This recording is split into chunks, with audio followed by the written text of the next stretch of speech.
This is Priyanka Gupta. आप सबका स्वागत करती हूँ हमारे चैनल में।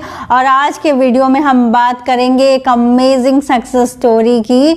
और उससे पहले आप चैनल को सब्सक्राइब कर ले, वीडियो को लाइक करके शेयर करना बिल्कुल ना भूलें, क्योंकि आपके शेयर करने से शायद किसी की ज़िंदगी बदल जाए। आज की जो सक्सेस स्टोरी है वो हमें सारा ने भेजी है। सारा जो रहने वाली है वो रहती हैं मॉरिशस में और इनके 2 बच्चे हैं। बड़ा बेटा 15 साल का है और छोटी बेटी 10 साल की है। और ये डिवोर्सी हैं, यानी सिंगल पेरेंट है और ये नर्स का काम करती हैं। और इवेंचुअली दोस्तों, इन्हें कुछ दिन पहले पता चला कि इनका बेटा बुरी संगत में पड़ गया है। कुछ लड़के हैं जो गलत संगत वाले हैं, जो ड्रिंक करते हैं, स्मोक करते हैं, उनकी संगत में इनका बेटा पड़ गया है। अब ये बहुत परेशान थी क्योंकि इनको ड्यूटी पर जाना था, तो हर समय अपने बच्चों के साथ समय नहीं बिता सकती थी। 2-3 बार इन्होंने अपने बेटे को स्मोक करते हुए पकड़ा। अब बहुत परेशान थी क्योंकि इनका बेटा पढ़ाई में भी ध्यान नहीं कर रहा था, उसके ग्रेड्स गिरते जा रहे थे और साथ ही साथ गलत संगत से जीवन में भटकाव का भी इनको डर आ गया था। तो उसके बाद इनकी एक फ्रेंड थी जो हमारे चैनल से जुड़ी हुई थी, उन्होंने इनको रिकमेंड किया कि वो मुझसे कांटेक्ट करें। सो उन्होंने मुझसे कांटेक्ट किया और कंसल्टेशन लिया। तब मैंने उनको वो जो पिछली बार वीडियो में मैंने आपको मंत्र बताया था, ललित को एक मंत्र दिया, ललितम अच्युतम ललितम आनंदम ललितम गोविंदम, ये मंत्र दिया। इसके अलावा इनके बेटे के इमोशंस पे काम करने के लिए स्विच वर्ड दिए और साथ ही उन्हें कुछ क्रिस्टल सजेस्ट किए जिसे उन्हें उनके बेटे के कमरे में रखना था। और मैंने इनसे बोला कि आपको लगातार ये चीज़ें करनी है। इनके लिए एक स्पेशल मेडिटेशन भी बना कर दिया गया ताकि इनकी वाइब्रेशन हाई हो सके, क्योंकि जब माता पिता की वाइब्रेशन हाई होगी तभी वो बच्चे में सुधार ला सकते हैं। शुरुआत में इन्होंने बच्चे को बिल्कुल टोकना बंद कर दिया, ये जानते हुए कि अभी भी वो उन लोगों के साथ है। धीरे धीरे ये शांत रहने लगी, इनके भीतर पीस आने लगा। और मेडिटेशन करने के बाद सुबह ये अपने बच्चे को लव एनर्जी भेजने लगी। दोनों बच्चों को लव एनर्जी भेजती थी और पॉजिटिव सजेशन देने लगी। जब इनका बच्चा सोता रहता था तो उसके कमरे में जाती थी, उसके सर पर हाथ रख करके उसे पॉजिटिव सजेशन देने लगी। साथ ही वहीं बैठकर वो स्विच वर्ड और मंत्र का जाप करती थी जब वो सोता रहता था। तो धीरे धीरे इन्हें अपने बच्चे में बदलाव दिखने लगे। वो बच्चा जो रात को 12 बजे घर आता था, अब धीरे धीरे वो जल्दी घर आने लगा। और इसी के साथ साथ इन्होंने विजुअलाइज करना शुरू किया कि एक दिन वो बच्चा आकर इनसे कहता है कि मम्मा, मैंने उन दोस्तों का साथ छोड़ दिया है, अब मैं अपनी पढ़ाई में ध्यान दूंगा।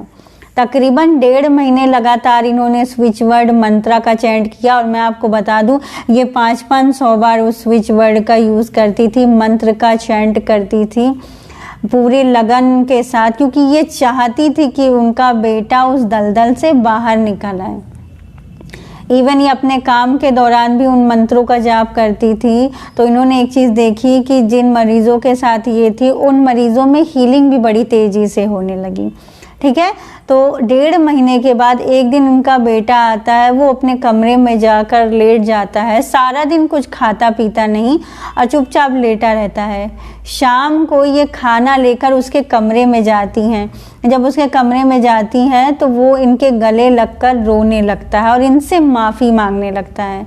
फिर ये उसको चुप कराती हैं, उसके आंसू पोंछती हैं और उससे पूछती हैं कि बेटा क्या बात है जो आप रो रहे हो। तो उसने बताया कि मम्मा, वो जो मेरे दोस्त थे आज मुझे उनकी असलियत पता चली। उसने बताया कि वो लोग 4 लोग थे मम्मा। कॉलेज में मैं कूल बनना चाहता था, मैं चाहता था कि मेरे दोस्त हों, तो इस वजह से मैं उनके साथ रहता था, हमेशा उनके बिल्स पे करता था, जैसा वो कहते थे, जहाँ वो जाते थे मैं उनके साथ आता जाता था।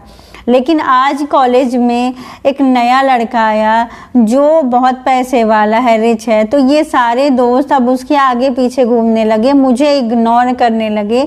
मैंने जिन लोगों की मदद की थी वो लोग भी, वो दोस्त भी मुझ पर ध्यान नहीं देते और उस बंदे के साथ साथ उसको फॉलो कर रहे हैं, उसकी कार में बैठकर घूम रहे हैं। तो मुझे ये बात बहुत बुरी लगी मम्मा, और मैं आपसे माफ़ी मांगता हूँ क्योंकि कितनी बार मैंने आपसे झूठ बोला, उन दोस्तों के लिए मैंने आपकी बेइज्जती की, आपकी बात नहीं सुनी।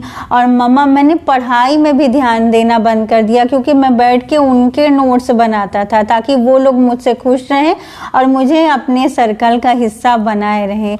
लेकिन आज मुझे अपनी गलती का एहसास हो रहा है, मैं आपसे माफ़ी मांगता हूँ और आई प्रॉमिस यू मम्मा कि अब मैं पढ़ाई में ध्यान दूंगा और नेक्स्ट एग्ज़ाम में बेस्ट ग्रेड्स ला के दिखाऊंगा।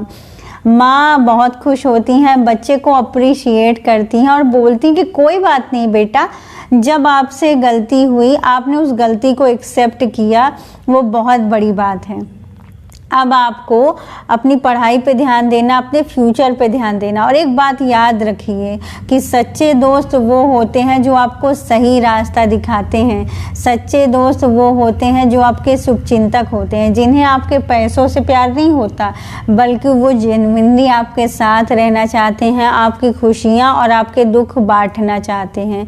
उस दिन से सारा ने बताया कि उनका बच्चा सुबह उठने लगा, जो मेडिटेशन मैंने इनके लिए बना के दिया था वो भी उसको फॉलो करने लगा और पढ़ाई में ध्यान देने लगा, घर के काम में इनकी मदद करने लगा। साथ ही उसने एक पार्ट टाइम जॉब भी शुरू कर दी ताकि वो फाइनेंशियली अपने खर्चे उठा सके। सो आज सारा लिखती हैं कि I am so proud of my child, he has changed completely. और ये बहुत ही अमेजिंग सक्सेस स्टोरी है एंड हेड्स ऑफ टू सारा। और आप भी इसी तरह से अपनी ज़िंदगी में बदलाव ला सकते हैं। ये मंत्र, मेडिटेशन, स्विच वर्ड्स ये बहुत ही पावरफुल है दोस्तों। आप इनको मौका दीजिए, धैर्य के साथ चैंटिंग करिए, ज़्यादा से ज़्यादा चैंटिंग करिए, तो सारा की तरह से आपकी ज़िंदगी में भी मैजिक होगा, जिससे आपकी ज़िंदगी बदल जाएगी। आज के वीडियो में इतना ही। नमस्ते।